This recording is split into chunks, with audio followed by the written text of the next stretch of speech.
Good evening. In this edition of Thinkly Talks, we are back with Jaspreet in his community, Plurality Dialogues. Hey, Jaspreet, good to be back with you. Good to be back. It's been a while. Great to be here. Yeah. So, what have you been up to over the last 2 weeks? Well, take one guess. It's usually traveling or falling sick. So, this time was a combination of both a little bit. I've been traveling a lot, Right. talking about AI in various places. And I've just come in home today after 7 days, so it feels good. Fantastic. So, I think some more conversation on AI right now to kick off your return back home. So, as always, let's quickly do a quick dive about what happened. It's been a little bit of a, what should I say, slow OI, slow AI fortnight, but let's just double down on that, right? Give me a second. All right, so so let's just try and double down as to what really happened in AI over the last 2 weeks. So to kick this off, as always, Satya continues to play his 4D chess, another level, and this time there's this whole report I think just broke today morning, right, about Microsoft making an investment, really in really about trying to kind of secure its position in Middle East. Just read your thoughts around this one. Yeah, this is very interesting, Vivek, and as always, a bit unanticipated, but then when in retrospect, very logical. Yeah. I have been actually visiting the UAE reasonably often these days, and probably would have been there 4 or 5 times in the last 18 months. And one of the reasons is because their ambition, UAE's ambition to emerge as the third country of AI. So, the first two we know, okay, are US and China. And then everyone is jostling for third place, France, UK, Canada. And then there's this surprise entrant, UAE. And what the UAE did was 4 or 5 years back, seeded a company called G42. And by the way, the 42 there comes from Hitchhiker's Guide to the Galaxy. And Right. G42, which is pretty much government owned, and I think it was seeded with $800 million. So it has a lot of money, and they kind of have been working at this for a while. They became famous when they worked with this company called Cerebras in the US to create two world-class large language models, Falcon and then Giants. And so it's a very credible company, big company, and doing a lot of stuff. Now, obviously, this deal makes sense from two perspectives. One, as you said, for Microsoft to have a strong foothold in the Middle East, where their ambitions to be the third country of AI, so they need to be there. They can't be in the second. And also, obviously, there's a lot of money there, which would always help. But the other one, which is more interesting, is the geopolitical angle. Yeah. And the US has, over the past few months, put a huge amount of pressure on to dissociate itself from China, which it was doing a lot of business with, and to choose, frankly. And I think after a lot of hand-wringing, UAE has chosen to be in the US camp, and they're doing many things, and this is kind of one more seal of, one more way that they have done so. So this is where Microsoft now is kind of working with the US government, and this is the clearest intention of AI and geopolitics not being Right. divorced from each other. Yeah. This is something, the game is really being played at a level way above our pay grade right now, right? I mean, I'm sure there's something to do with the US government involvement, and I think all the nudges that have been happening. Around the same time, Jaspreet, there was this other news that came in about OpenAI opening up its first office in Japan. First office in Asia, and that they kind of chose Japan, right? And pretty much, I think you can kind of see all of this happening because China, in some ways, has always been very, very decoupled from the rest of the world. And if you really want to kind of, even for example, on the mobile side, for the longest, iPhone and didn't really make a inroad out there. Of course, that's changed recently. But when you see all of this thing played out, where do you think India falls out here? I mean, it's giving me a big sense of FOMO. I mean, we seem to be kind of, not in anybody's crosshairs. I mean, any thoughts around that? Well, short answer, nowhere. Hmm. Okay. And That's You the don't reality. have to be so brutal, yeah. I mean, That is the reality. I've been talking a lot about that in this trip. A lot of people have been asking me that, and I've always said, "Do you want the diplomatic answer?"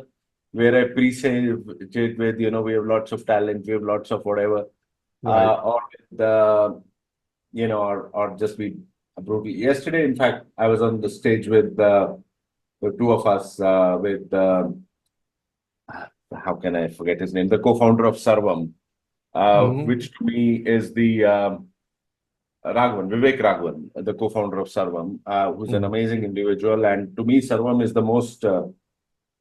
is probably the most credible, large Gen AI company coming out of India, large model Right. company coming out of India. And you think about it, they're doing amazing stuff, etc. But everyone is oohing and eyeing over their funding, which is $41 million, which, as you know, Yeah. is a drop of, Hmm. it's not even a drop in the whole ocean that is required. Plus, we talk a lot about these 25,000 GPUs coming in, etc. I think those are lesser than what an inflection would have, the amount of Correct. GPUs in the country. Okay, Right. and so I'll be very honest. I think we have a lot of good intentions. There's a lot of talk. Hmm. There's reasonable amount of entrepreneurial activity, but the action currently is happening elsewhere in the world, as is evident Right. from the last two slides that you showed. Right. Do you think that, with India really taking the lead when it came to the India stack, when it looked at the identity, then you looked at UPI, I'm sure people out there in the corridors must be thinking about how they really need to up the game, right? And there have been some movements in that direction, but are you aware of anything really happening on that side? Painfully not. I have been a Mm. big votary of that. I call it Jan AI, Right. the whole deal of putting Gen AI in the India stack. And very frankly, I've also been beating on doors, Mm. knocking on doors, beating on walls. Right. And everyone loves the idea, but at least, and I would assume that they're definitely, I mean, we've got very, very good people in those same corridors. And and that, frankly, for me, is the only way for India to make a mark. Not one way, but the only way. I Right. mean, we can't do this by creating bigger and bigger language models. It's not going to happen. Right. Or by creating chips, $40 billion, $50 billion chip plants, not going to happen. Yeah. Yeah. Uh, Yeah. that there's something which we are good at, which is the whole DPI, DPG thing, and that's where we should focus on. Right. Just kind of shifting gears, going back to the updates from typically all these large companies. Meta, for example, announced its Meta AI, which is being tested apparently in WhatsApp. So, what is the sense that you have about this, Jaspreet? I saw some chatter in your community about people discussing it, waiting for the API. So where are we on that? So look, now you talk about FOMO. This is where I have FOMO. I still don't have this.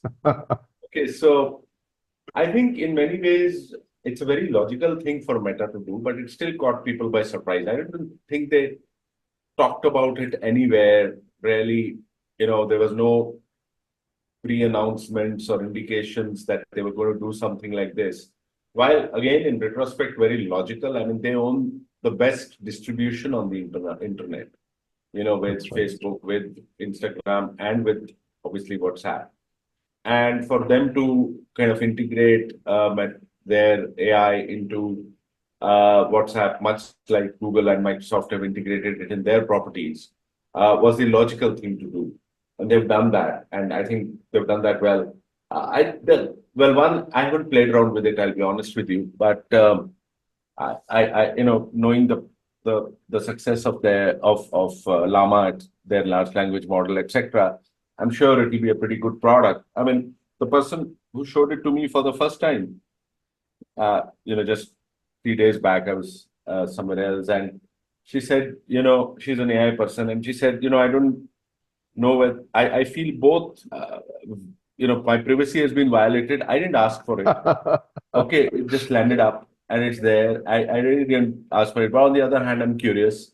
Okay, so I know that I can uninstall it, but I'm curious, so I'm not uninstalling it. So I think, yeah, there should have been some level of, like payments when they introduced in WhatsApp, there was some Hmm. permission levels, which I think they have Right. fully Right. and willfully bypassed, which is part of their core competence. So, but I can't comment on the quality of the product. Right. I think everybody's kind of looking forward to getting it on their devices, and it'll be interesting how this kind of Yeah, shapes up. Yeah. yeah. But moving in a slightly different direction, with Meta, this is of course right up the alley, AI and everything. But then there was this announcement about really, a chip that they've kind of, launched right now. It's called the MTIA chip, and it's supposed to be a far more efficient, GPU that's than the ones out there, right? And this, has really been, puzzling me, and I really wanted, to kind of get your sense. I mean, perhaps for the first time, we're seeing this tech giants really trying to build up these vertical stacks, and probably going upstream in a way, or whichever way you look at it, right? This kind of sounds like Compaq and HP making their own chips instead of relying on Intel way back in the 90s, trying to do that. I mean, that never really happened because they really focus on being an assembly, right? You could imagine probably OpenAI trying to do this because they are really in the infrastructure of AI. But to see companies like Meta, which are really a social networking platform, and they're looking at AI as just to improve the whole user experience, how do you see all of this fit in? No, I personally am not surprised at all by this. Okay, well, for one, I think even Meta is in the infrastructure of AI. So they're building the open source infrastructure with Llama, etc. Okay, and actually, well, let me correct myself. Neither OpenAI nor Meta are in the infrastructure of AI. The infrastructure layer is this chip layer. Okay, they That's are in right. the one layer above that, which is the large language model layer. So I think OpenAI and Meta are in the same layer, frankly. Hmm. So is Microsoft. So is Google. Yeah, and so all of them, I think it's not only this chip. Microsoft had Maya, and Google has its tensor processing units, and uh, yeah, those are the three. Amazon has something. So so two things here. One is that the margins in chips, especially the GPU related chips, are too high, and the market is too huge for any of them to ignore. Okay, Right. it's capitalism. It's not going to happen. You can't have only Nvidia kind of just doing this rocket ship thing at that scale, just Right. because the whole AI infrastructure cannot rest on the back of one company. So this is absolutely, in my opinion, expected. The thing which is interesting is that everyone claims to have higher performances than the Nvidia chips, but still it doesn't make a dent in the market. I mean, AMD Yeah. has been saying that for a while, and I believe now two out of the three big clouds don't support AMD because they are not happy with the performance. Right. Google has TPUs, but I think the maximum number of chips on the Google cloud will be NVIDIA chips. That's true. Maya is still not launched by Microsoft, but again, I mean, they're the biggest holders. Actually, if you look at the ownership of A100s and this Grace Hopper chips, the two companies which have the most are Microsoft and Meta, not even Hmm. Google. Oh, So that's they're kind surprising. of, yeah, Microsoft and Meta. So Mm. by far, and so I mean, I don't see this to be a surprise at all. In fact, my surprise is that it still isn't creating a dent in them with their monopoly. Mm. Interesting. And then, just linked to this whole chip issue, we had this announcement maybe around 2 weeks back, which was about, really the whole consortium trying to kind of come against NVIDIA, which is this whole UXL, which we talked about briefly. I mean, obviously ARM and Intel, Fujitsu, Google, all of them coming together because of this opportunity size being so huge and something that can't be ignored. Any thoughts around this? But I don't see. I mean, I think the only. I mean, I, I don't. Okay, let me just step back. I don't see this to be a big threat, frankly, to Nvidia. Okay, Hmm. some of the big guys aren't there. There's no Amazon. There's no Microsoft. There's no OpenAI. There's no Meta. There's Okay, Google. well, there's just one guy Yeah. from. Okay, so and sure, there's ARM, but ARM, Qualcomm have been natural competitors of Nvidia. Okay, and actually, one of the other big guys that I don't see here, which is probably the most credible alternative to Nvidia, is AMD. Okay, it's Right. not. So, I mean, I think that, sure, again, it's the same thing that, whenever there's a natural monopoly, then people do kind of, Mm. gang up against you in some sense. And I think it's about time that this monopoly gets broken. That's Right. why prices of compute are so high. And the other Right. word written here, CUDA, is very interesting. CUDA is the software language in a sense which NVIDIA has created. And now most chip designers, etc., are proficient in CUDA. And to Hmm. make them, it's like leaving .NET to do other stuff. So, Right. it's leaving CUDA to do other stuff is not going to be very simple. So the big moat that NVIDIA has is not only their chips, but also CUDA. Right. So, I mean, I don't see this shaking up the world, very frankly, this consortium. Right. No, well, that was great. I mean, it's a pretty good, getting an insight into really what's happening, and there's too many moving parts, at various levels. But I think today we are on a very interesting topic, which has really been titled as predict versus, verdict.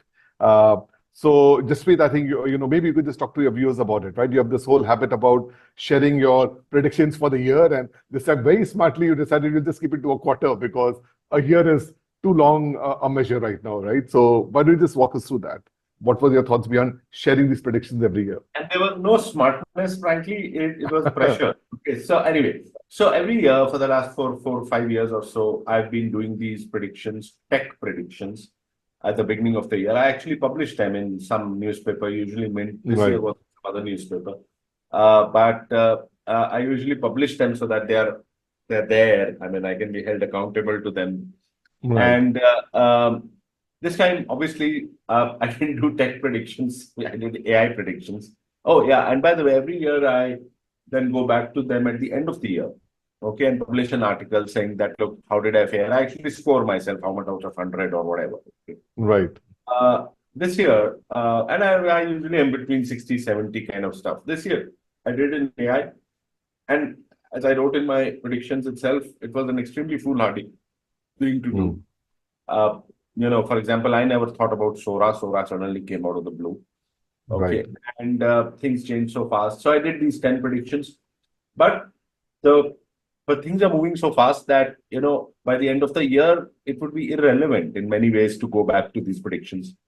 And so I went back to them at the end of a quarter and have right. published those. And that's the verdict bit that you're talking about. Yeah, absolutely. And that's what we're going to just, try and just, cover some of these, very interesting predictions. And, but by the way, Jaspreet, I love the way you go public with some of these things, whether it's predictions or especially when there was this post of yours where you asked, ChatGPT to kind of roast you, and really talk about like, I don't know whether you remember that, but that was really hilarious and very bold. And I think ChatGPT did a pretty good job at that point in time, right? Uh, that was like what, some 4 months back? Yes, it was. Yeah, it was Yeah. about 4 months I, back. I, I, yeah, sorry, In go fact, I ahead. made another prediction which I drastically failed in, which is the 11th prediction, not in the 10. Do ask me at the end. Let's leave that for the Sure, sure, end.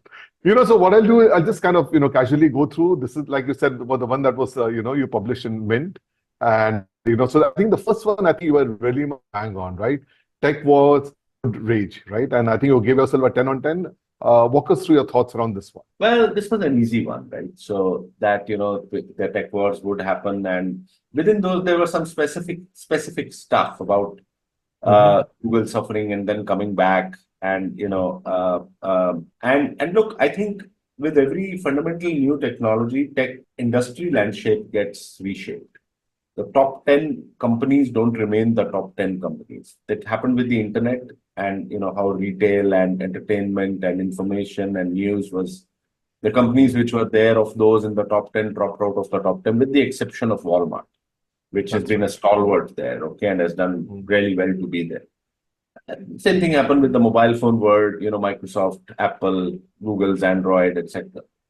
With this, if you look at the top 10, 5 out of the top six companies today are tech companies. Okay, so That's they are right. all big tech. So the so-called Magnificent Seven comprise parts of the top 10, right? And so, and I think industry gets reshaped. In this case, most of big industries, big tech. 30% of US capitalization, market capitalization is the seven companies. 30%. And so those will get reshaped, and we are already seeing that with NVIDIA entering into this, and so I think clearly the wars and then therefore the reshaping of big tech, which is the more important part, which was in the subtext, we've Right. already started seeing. And, big tech will have a different composition, I think, in a Right. few months and years' time. So that's really where it Mm. was coming And you're talking about some really, really hardcore competitors, right? I mean, these are companies which from. Yeah. can really throw dollars and resources Yeah. behind their bets. So it's going to be very interesting. There's a Yeah. question here from Tanishka, and I'm just going to reply to her. She's saying, "What are the most exciting AI developments just be to expect in the next 5 years?" And Tanishka, here we're talking about quarter-on-quarter reviews, so we're not going to be talking about 5-year discussions right now. So, moving from this, Jaspreet, you talk about a very interesting one. AI moves to the edge. Yeah. And on that one, and I think all of us have been wondering when will really Apple launch its, a refurbish or a revamped Siri, and what's going to happen with this. And you gave yourself a 7 on this. I have some question on this, but maybe you could just give us your sense on what do you think Why happened. why don't you ask the question? I'll incorporate that into my sense also. Right.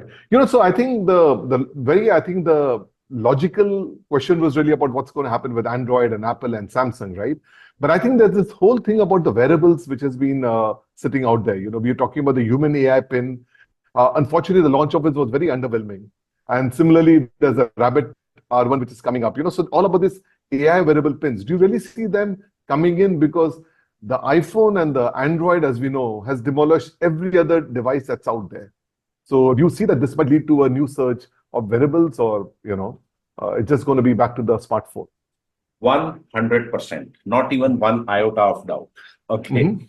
Uh, uh, See, That's interesting. That's a 100%. Okay. Mhm. And you see, I mean, yesterday again on stage with the Sarvam guy, I was asked to do predictions, and I was like, oh wow, okay, I knew I do predictions. And one of the ones I said was AI on the edge. And not funnily, gratifyingly, Vivek also agreed with me. And by the way, Vivek is into my mind, one of the top 3 AI guys in this country today. Okay, and Wow.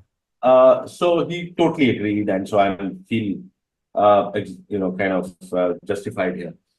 So look, the we are moving to the edge has already started. It's not only it started even with incumbents, with Samsung's AI phone and HP's AI PC, and Microsoft has announced, and this all happened after my predictions in the last 2 to 3 months. Okay, and Right. Microsoft's new AI Surface 10 with the AI chips, NPUs, Copilot, da da da da da da. Okay, all that is happening. It's happening super fast, and it's happening with the innovators like the ones you mentioned. And sure, Rabbit might fail. Sure, AI pin would just that doesn't matter. If there was no Palm, there was no iPhone. Think about Right. it. Okay. Palm failed. Okay. But if there was no Palm, there was no iPhone. So the initial set of devices, as with innovation, you don't like make the first one Rabbit is made and the Rabbit or kind of overpowers the world. Not going to happen. But and if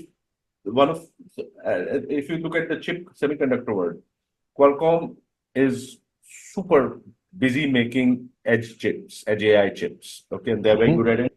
ARM is doing the same thing. Okay, designing the same thing. So everyone, it's a given that AI is going to move, and then on top of that will be the small language models, quote unquote. Okay, which would sit on that. Gemini, when it was launched, had the lowest version, Nano, was actually meant to be on the edge. There's enough and more happening, which is kind of so again, it's a no-brainer prediction. Okay, Mhm. and therefore, will it we move away from the iPhone world? Absolutely. It'll also be that we will have a new iPhone, which will be a different thing. It could be that also. So it's not that, Apple will die. Okay, but Apple could die because some of these devices are kind of, and we'll do a separate one on that because there's lots to speak about that. And I'm writing an article on that on the post iPhone, post smartphone world in a sense. But for today, let's kind of keep it till here. Right. Right. No, fascinating. I think Apple especially has done a fantastic job of capturing the, what should I say, the personal compute space wherever it's happened, right? Whether it was a mobile, then the iPad, which was a new category altogether. They've obviously dominated personal computers, and it'll be interesting to see whether they'll actually probably be the incumbent grabbing the spot, or you'll probably have the R1s or somebody like that, coming out here. It'd be very Absolutely. interesting. So Yeah. I'm not saying that Apple will kind of, but that 100% certainty was not about the No, demise no, of I know, I know. I hear you.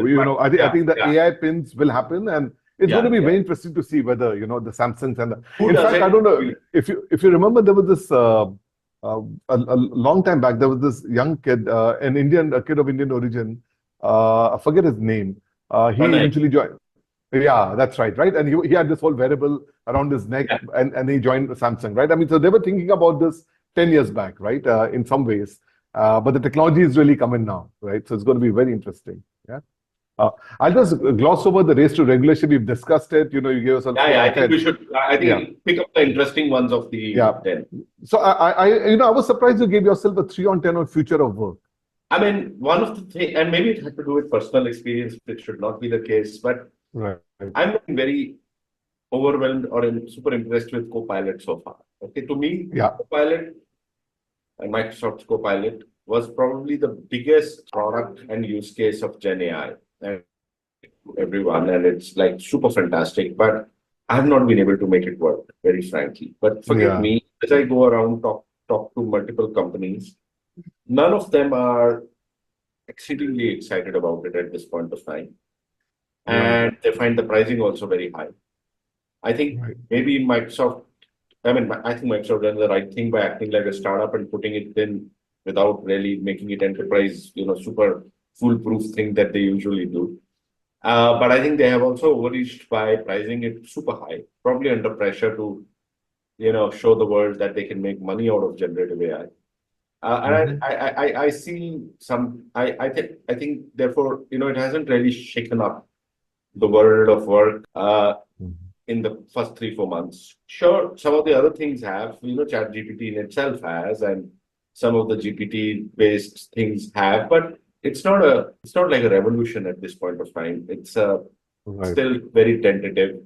I would have expected a little bit more, and that's Google has Right. not done anything so far. Okay, That's their right. docs, etc. Nothing which has kind of whatever. So that's why Right. I'm a little underwhelmed. Right. In fact, I was thinking about this point, and my thought process was that whenever you look at these guys just adding this as a feature, we probably may not necessarily see a behavior change much. I don't think so. We're kind of getting at a PowerPoint and thinking differently, or because we're used to working with PowerPoint and Excel in a certain way, right?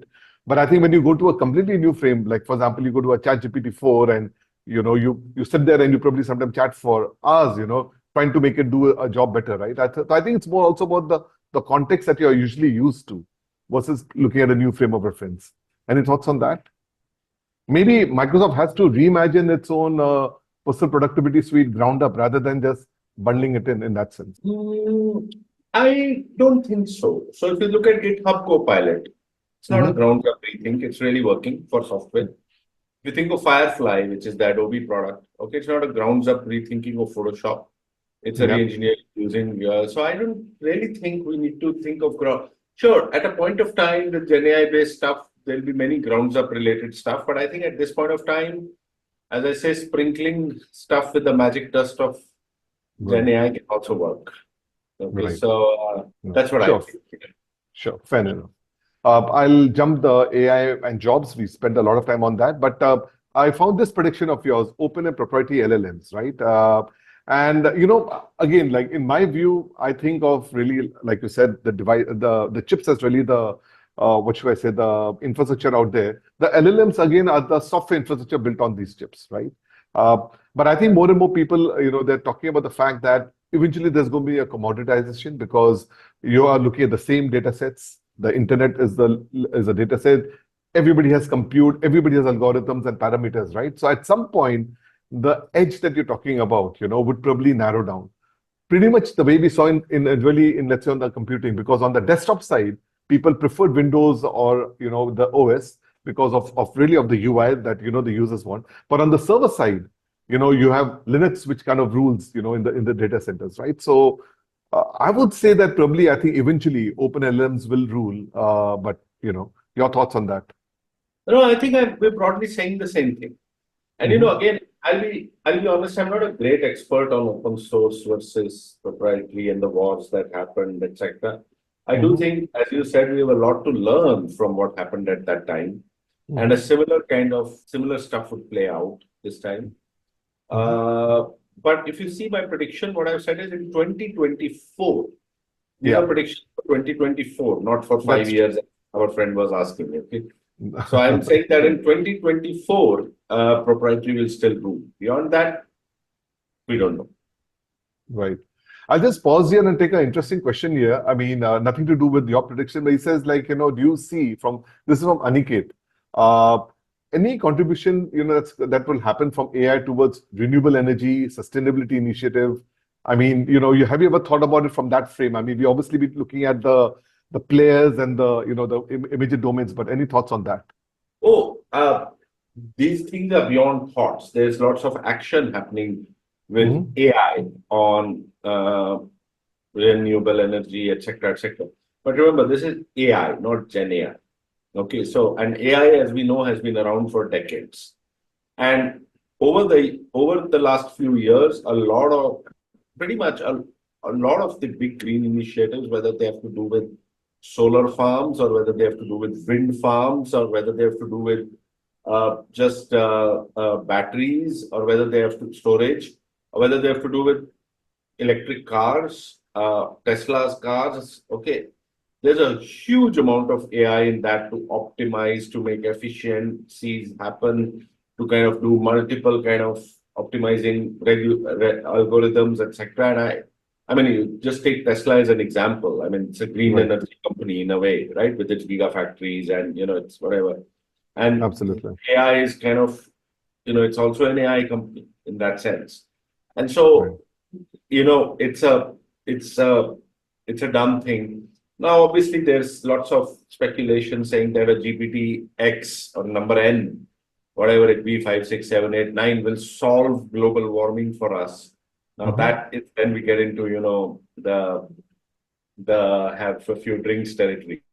But AI and clean energy have been, like joined at the hip for the longest time. Right. There are a lot more questions coming. They're more on the application side. I'll just try and cover this part. So, big tech, of course, we talked about it. It's No, really so reshaped. okay, okay. I mean, I would be very happy to take questions. We can even do a predictions part two if that's what you want Yeah. to do. And No, I think we'll just try and cover this two or three, just bring it to a logical close and then, jump back. So, like I said, we talked about the big tech being reshaped with NVIDIA and all these new guys coming up. But let's talk about the AI and democracy. I mean, we in fact, had devoted an entire, slot for that, right? What is your view about this? You've given yourself a 5 on 10. You think that the worst is still to come? I mean, we haven't really yeah, seen the worst yet. yes, Yeah. yeah. Well, that's really it. And I think I agree, we spent a lot of time on it. I fear for the worst. Okay. Hmm. And I think just because the big elections have not yet happened, Hmm. I think to do a first quarter review on this was unfair in a sense. Right. And therefore, I put a safe 5. Okay.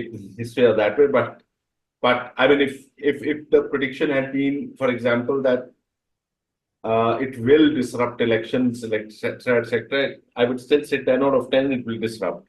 Okay, now Right. the extent of it is what we have to figure out, right? And like in the 2016 case in the US and Brexit, it was very clear. The extent was very clear of Cambridge Analytica doing a major role. I mean, doing that. So will it be at that level, or will it be at a smaller, insidious level, which and there'll be other factors which will be bigger than this.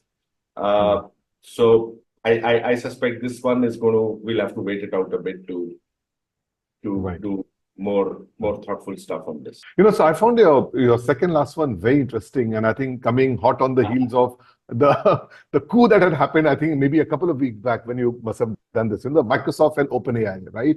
And honestly, nothing is clear even now. I think while I think the optics are like he's back in the driving seat, and they're kind of clearing up the whole governance issues and everything, right? But I think the question is, will it be the fabulous fivesome of Microsoft, OpenAI, Sam, Mustafa, and Satya?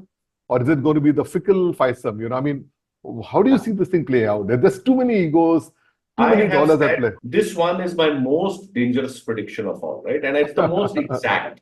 So I cannot name names, case mein Mustafa rahega, and there'll be No, several. no, yeah, but I So what think, I yeah.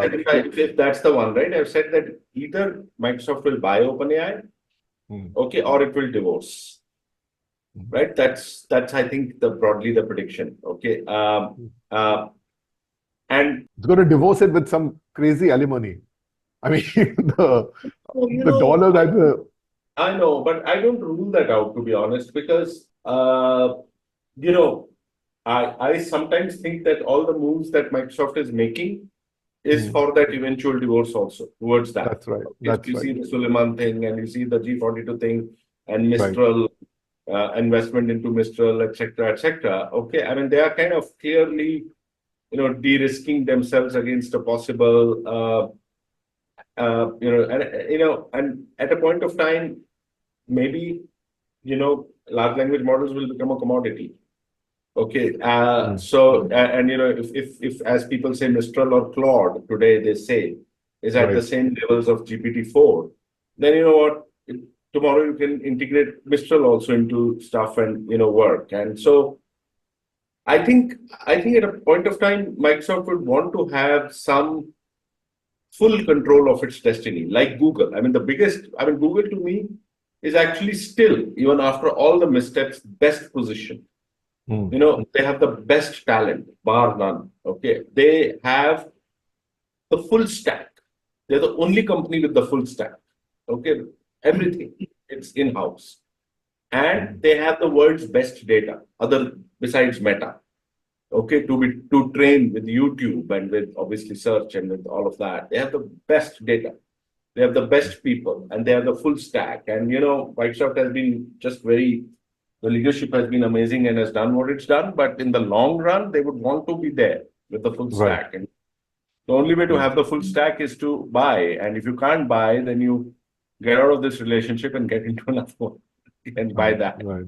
Right.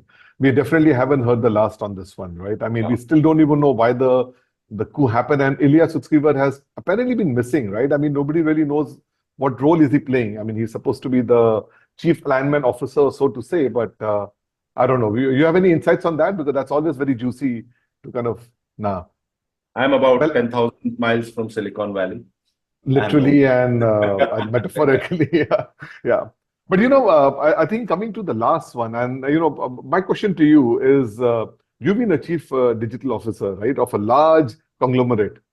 If you were to go back to a corporate job, if would you take up the chief AI officer job that you kind of have talked about? Yeah, I mean, again, the problem with the CDO roles was that they were never really considered very seriously.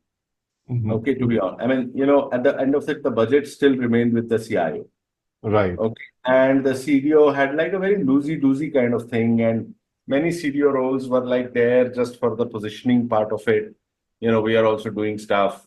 Sure, there were hmm, some which were serious and then you see many of them became CDIO, okay, hmm. or even CDSO, digital and strategy, or CDMO, digital and marketing officer. Marketing, yeah, So it kind of, so so the, so the short answer, I hope the big recruiters are hearing to, is that yes, if the CAIO role is appropriately defined, okay, and that's right.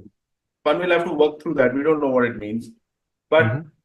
it would need to include culture change. It would need to definitely have budgets to do stuff. Okay. Right, And it would need to be where there's an opportunity to infuse AI in every part of the organization rather than just creating one center of excellence and just doing experiments. right. Okay. So I think if you think of the CAIO role in a cultural context, it would Hmm. be far more interesting than thinking of CAIO role in an innovation context, which is Hmm. what most people would think of, frankly, and that would not be interesting. And why Right. I've given potentially low marks in that is very similar to, in a sense, the work part. In Gen AI, as we know, if there's one constituency which is not as excited as the others, it's the enterprises, big That's right. enterprises.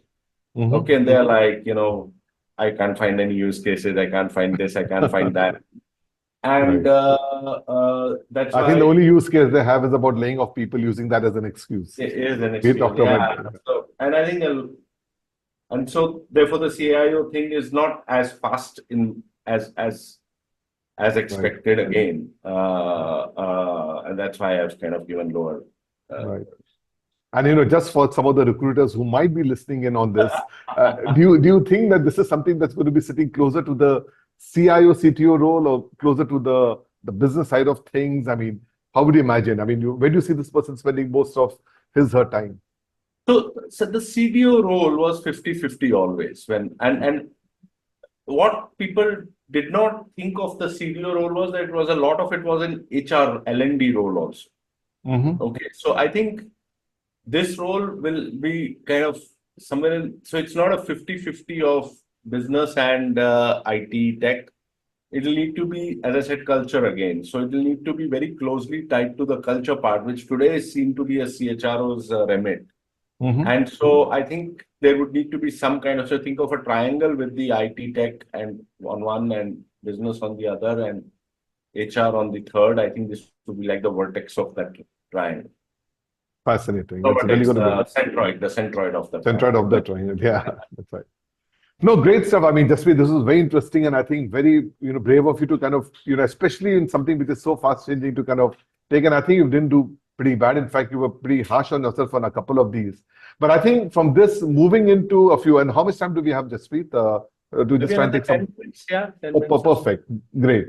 So there are some questions, and I'm just going to try and convert them into the theme today about predictions, And there's Mariam out here who's saying that, good evening. I want to know, while AI excels at analyzing vast data, can it truly capture the nuances of human intuition and experience that often lead to breakthroughs and, creative solutions? Are there any areas where human judgment will always be irreplaceable? So I think Yeah, if you were to just apply your yeah, prediction to this one, that'll be interesting. I don't think so. I don't think it still captures the nuances, the intuition, the learned, lived experience in a sense, which humans have. And that's why, I continue to firmly believe that, it'll be humans and AI working together, which will do the best work rather than AI alone or human alone.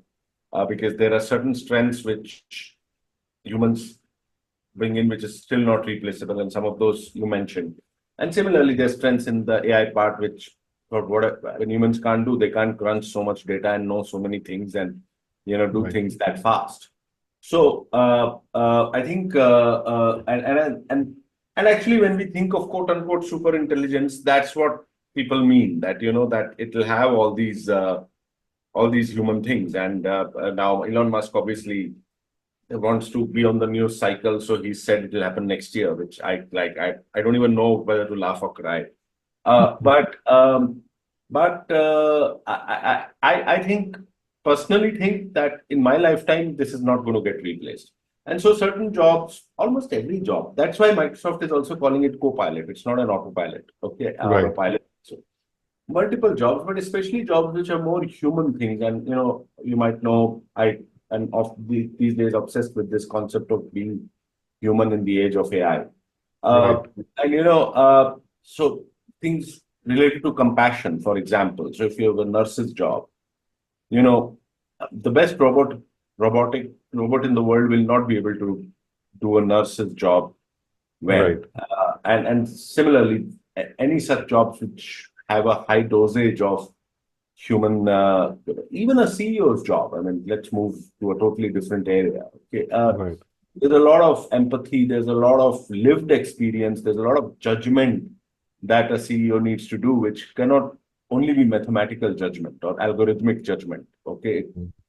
It goes beyond algorithmic judgment. The calls which would sound completely counterintuitive to a uh, uh, algorithm, which happen. And so I think these will remain uniquely human attributes for the foreseeable future. So very clearly, you've gone way beyond quarters. You've said in our lifetime. So that's a long, bet on being human in that sense. Wonderful.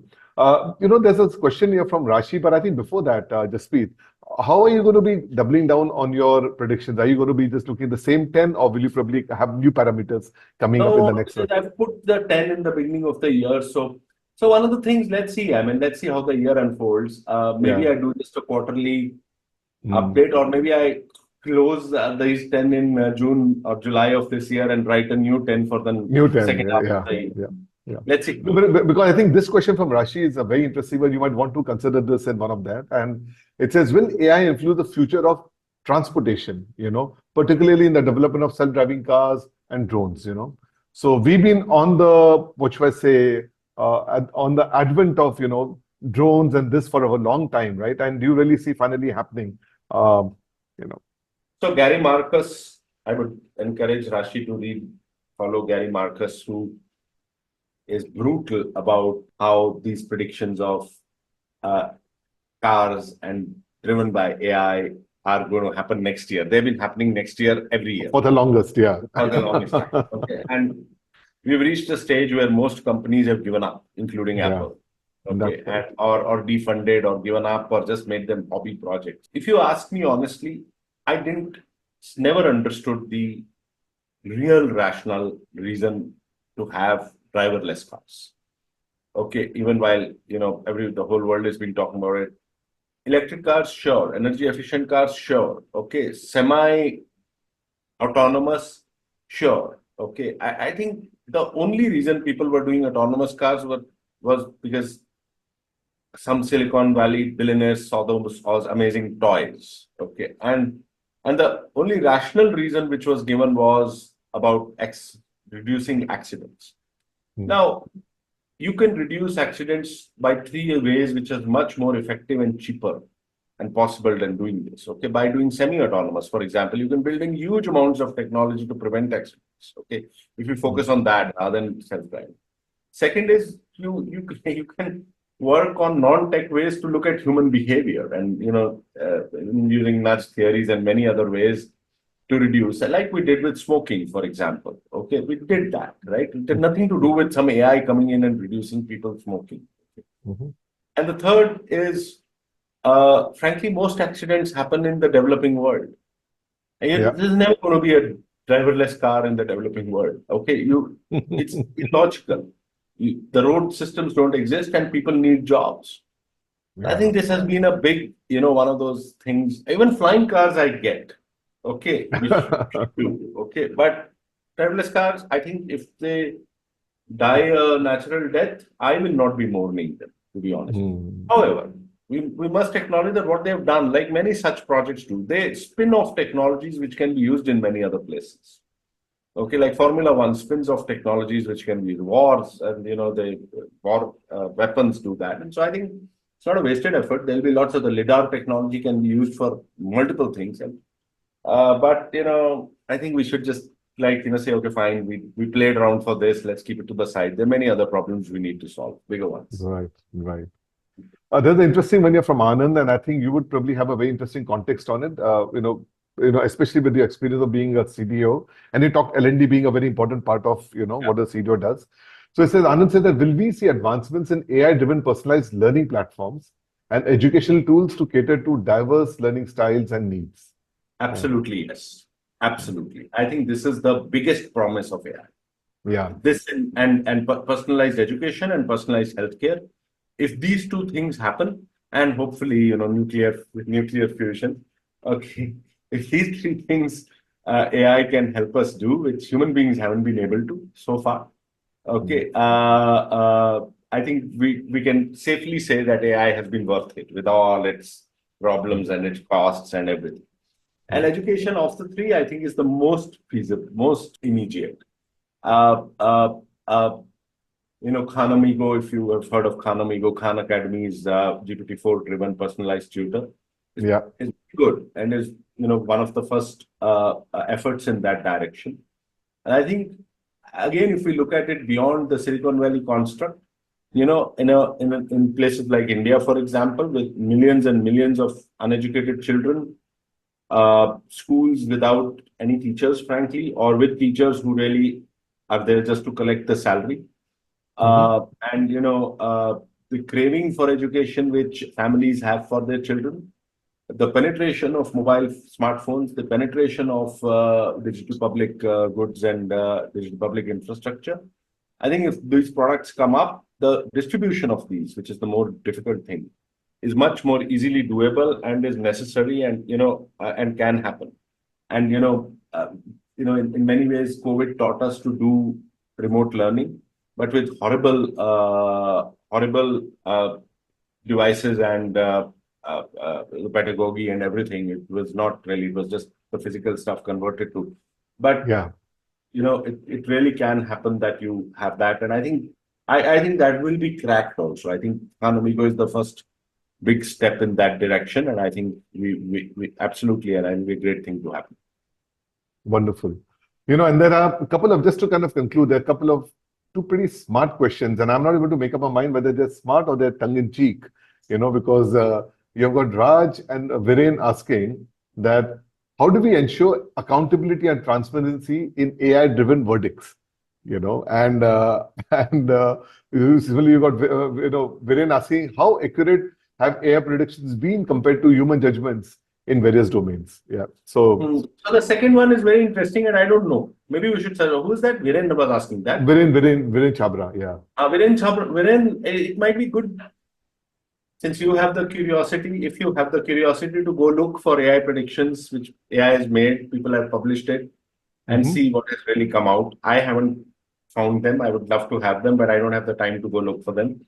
So maybe Viren, you can, and then you can possibly communicate to us, and we'll put it up in the app, and we'll kind of maybe we'll have him drop it out here on the community. That'll be interesting. Yeah, absolutely, and maybe talk about it next time. Okay, if you kind of find something, so that'll be great. And so Viren, that I've thrown that right back to you.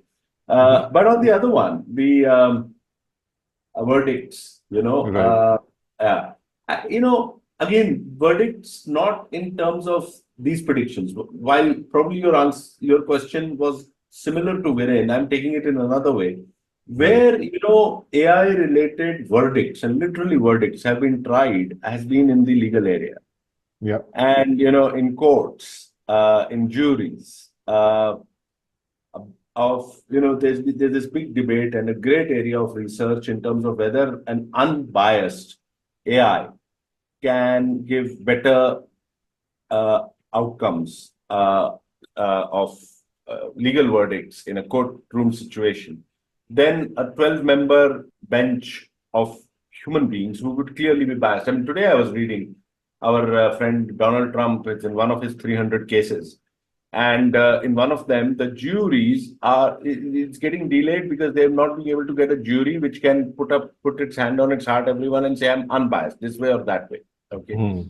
So they have not been able to collect a jury because Trump polarizes people so much that you either love him or you hate him.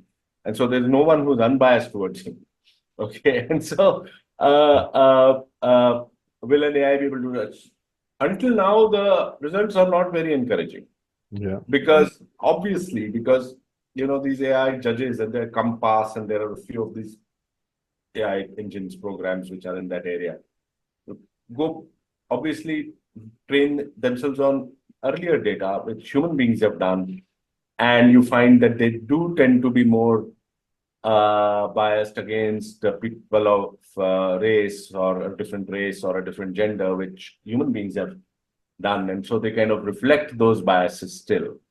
Gemini was an example of that. Gemini is an example, and also some of these are black boxes, so they will not be able to exactly explain why they said what they said, other than the fact that the previous data kind of decided that decision. So that's where it is right now. No, great. I think we're going to be on the hour. So, thanks so much. Jaspreet, is always enlightening and fun just chatting with you. Couldn't cover all the questions. So, if you have time, just glance through. I think there are 4 or 5 that I missed out, but I think it was wonderful. And I think Viren, I think it's a great idea from Jaspreet to kind of have him come back with some 5 predictions that AI did, right? Or anything. And we'll try and pick this up next time. Yeah, absolutely. And I guess one of the other things, Vivek, is we're probably going to be meeting more every fortnight. So just let the community know. It gives a little bit more time to think of these different questions, as well as to be and interact with you on the app, which I've been neglected in doing just because things happen so fast. Okay, so we should kind of look at having interactions not only every 15 days here, but in my area to look at how some of the comments, etc., are happening, and so look forward to see everyone. We need to be getting a Thinkly AI agent for you, right? To just answer those queries soon. Absolutely. Right. All right, Jaspreet, thanks so much. Yeah, great chatting with you. Bye bye. Same here, and thanks everyone for joining. Yeah, absolutely. Thanks, everyone.